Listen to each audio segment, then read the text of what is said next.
This news is brought to you by Shri Guru Tegh Bahadur Khalsa college, Shri Anandpur Sahib, जिला रूपनगर। केंद्र और प्रदेश में डबल इंजन का दम भरने वाली मौजूदा जयराम सरकार हिमाचल प्रदेश के युवाओं को राष्ट्र निर्माण में उनकी अहम भूमिका को लेकर कितनी सजग है, इस बात का अंदाजा उनकी उस लेट लतीफी से लगाया जा सकता है जिसका खामियाजा कहीं ना कहीं हिमाचल के वो युवा भुगत रहे हैं जो कि नेशनल कैडेट कॉर्प्स यानी एनसीसी से ताल्लुक रखते हैं। प्रधानमंत्री मोदी की ओर से कुल्लू की एनसीसी एयर विंग को 2 एयरक्राफ्ट की सौगात दी गई। हालांकि ये सौगात केंद्र की ओर से तो रिलीज कर दी गई, मगर इन्हें हिमाचल लाने में प्रदेश की मौजूदा सरकार को इतना लंबा वक्त गुजर गया।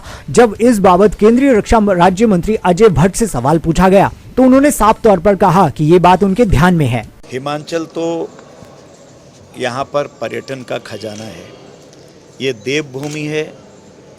आपने देखा ये वीरों की भूमि है।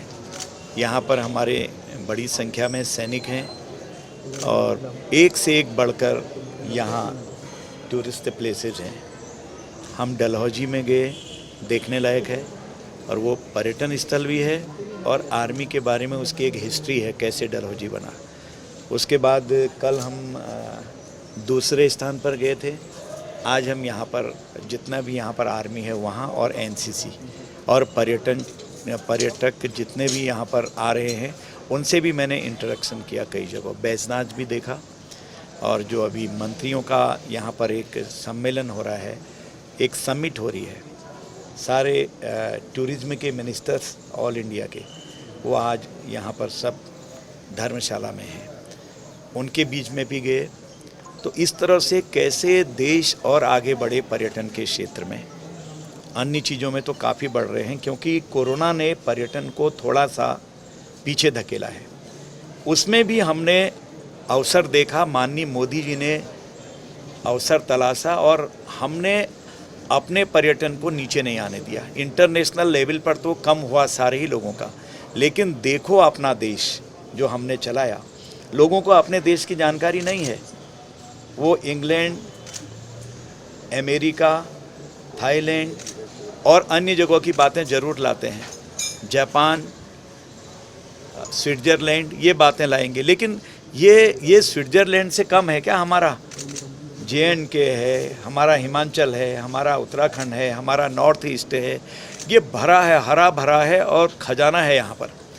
अब देखिए, कई लोगों को पता नहीं है, माता पार्वती जी ने जहाँ विवाह किया था भगवान शंकर से, वो जगह उत्तर भारत में है, वो भी हमारे उत्तराखंड में है, किसी को पता नहीं है। वहाँ अग्नि आज तक प्रज्वलित हो रही है, उसके फेरे लगाते हैं लोग। और अब तो गांव वाले जो हमारे वहीं के लोग हैं, वो लोग सेवा कार्य भी करने लगे हैं जिनकी शादियां होती हैं।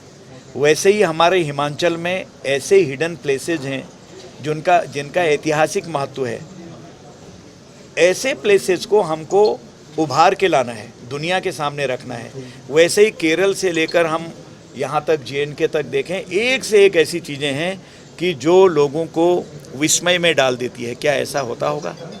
यहाँ पर माता जी के कितने शक्तिपीठ हैं। ज्वाला देवी माता अपने आप में एक आश्चर्य है, कैसे हर समय ज्वाला जलते रहती है। तो ये सारी चीज़ों को आगे हम ला रहे हैं। नहीं, चुनाव से कोई मतलब नहीं, चुनाव तो आते हैं जाते हैं, आएंगे जाएंगे। ये एक नेचुरल प्रोसेस है कि 5 साल के बाद चुनाव आते हैं। हम तो हिमाचल में पहले से भी आते रहे हैं, चुनाव में भी आते हैं, वैसे भी आते रहते हैं, एक दूसरी जगह जाते हैं, कई जगहों का पता लगता है कैसी जगह है, क्या है। और चुनाव तो जो होगा वो तो कामों के आधार पर होता है। यहाँ के मुख्यमंत्री जी बहुत अच्छा काम कर रहे हैं। यहाँ के संगठन के लोगों के बारे में थोड़ी सी जानकारी ली, क्योंकि मैं भी पहले प्रदेश अध्यक्ष रहा हूँ। सरकार के साथ ही थोड़ा सा ये भी रहता है कि सरकार अच्छी कौन बनेगी? जिसके कार्यकर्ता अच्छे होंगे। जिसके कार्यकर्ता अच्छे हैं, काम करने वाले अच्छे लोग हैं, लोभी लालची नहीं हैं और समाज में अपना भला चाहने वाले नहीं हैं, हर एक को मिलाकर चलने वाले लोग हैं, वही आगे जाके दिशा निर्देशन देते हैं जब चुन के आते हैं। क्योंकि ये प्रजातंत्र का एक सिद्धांत है। अब देखिए, माननीय मोदी जी आए, लोगों ने उनको कितना बदनाम करा, कितना डिमोरलाइज किया कि चाय बेचने वाला प्रधानमंत्री बनेगा, मेहरी का बेटा प्रधानमंत्री बनेगा।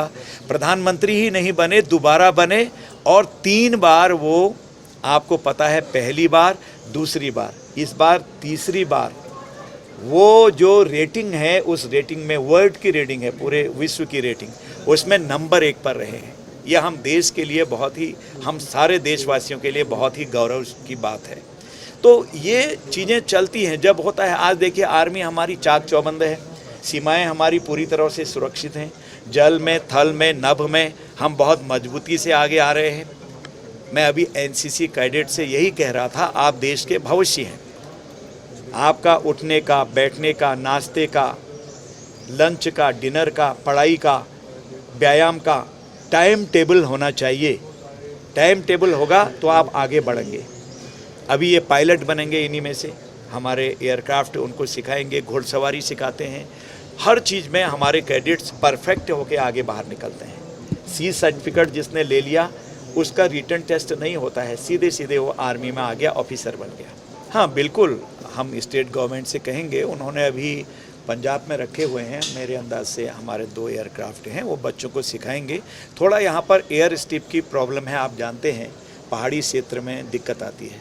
तो अभी बात चल रही है ऊपर, जो जहाँ पर थोड़ी सी भी हमको स्थान मिलेगा एयर स्ट्रिप, उसमें चलेगी, हमारे बच्चे पायलट बनेंगे। दिव्य हिमाचल टीवी के लिए धर्मशाला से नरेंद्र कुमार की रिपोर्ट। देवभूमि हिमाचल में शिक्षा प्राप्त कर रहे विद्यार्थियों की जानकारी के लिए श्री गुरु तेग बहादुर खालसा कॉलेज श्री आनंदपुर साहिब जिला रूपनगर ऑटोनोमस, जो कि नैक द्वारा A ग्रेड प्राप्त, भारत सरकार द्वारा स्टार कॉलेज स्टेटस प्राप्त, भारत में 56वां और पंजाब में 3रा रैंक। इसी के साथ पंजाबी यूनिवर्सिटी से मान्यता प्राप्त उच्चतर शिक्षा संस्थान सफलतापूर्वक चल रहा है।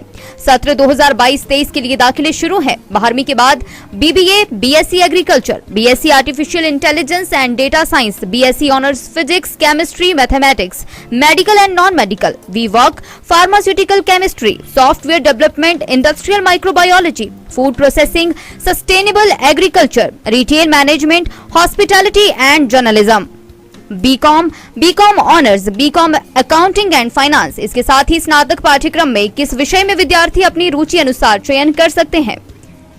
इसके साथ ही स्नातकोत्तर में 25 विषयों को चुन सकते हैं। MSc physics, chemistry, mathematics, botany, zoology, MSc artificial intelligence and data science, MSc IT lateral entry, MA Hindi, Punjabi, history, English, economics, political science, music, vocal, PGDCA।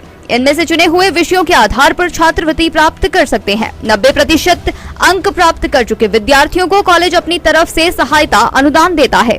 इसके अतिरिक्त बस सुविधा, हॉस्टल की व्यवस्था भी उपलब्ध है। इन स्कीम में से centrally sponsored scheme for HP students, SC, ST, OBC and general category के लिए उपलब्ध है।